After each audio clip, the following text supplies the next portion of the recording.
In this slide, you will be shown how to determine the length of your heat exchanger.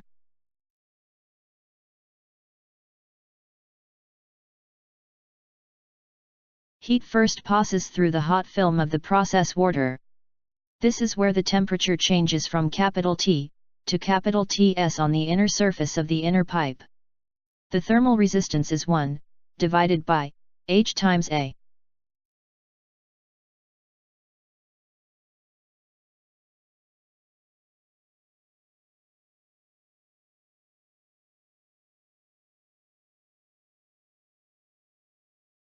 The heat then passes through the inner pipe wall, which has a thermal resistance as follows: the log of capital R over R, divided by 2 times pi times L times K.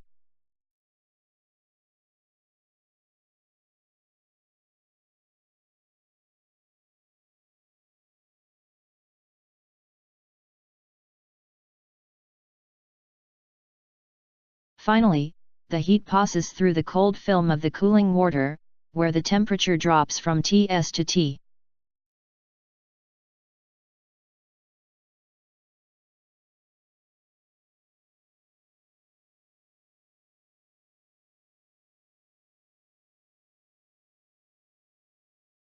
You therefore have 3 resistances in series to the heat flow: the hot film, the inner pipe wall, and the cold film.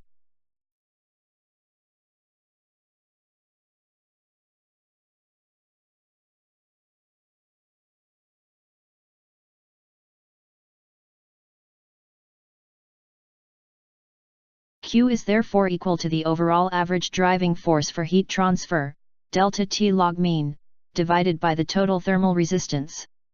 In this equation for Q, you have the heat transfer coefficients, Hi for the process water, and Ho for the cooling water. These you obtain by calculating the respective Reynolds numbers, choosing the correct correlation or correlations, and calculating the respective Nusselt numbers. From this equation for Q, you can make L, the length of your heat exchanger, the subject of the formula, and solve for it.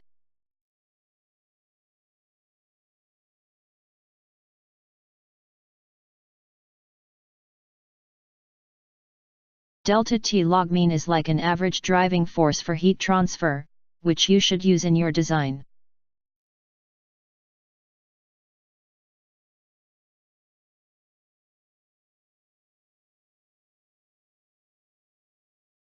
The driving force for heat transfer for the left-hand side of your heat exchanger is capital T2 minus T1.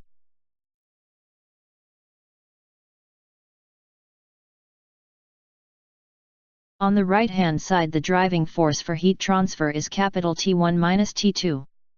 The two driving forces on either side of your heat exchanger are not the same, and this is why you have to use an average in the form of a log mean temperature difference.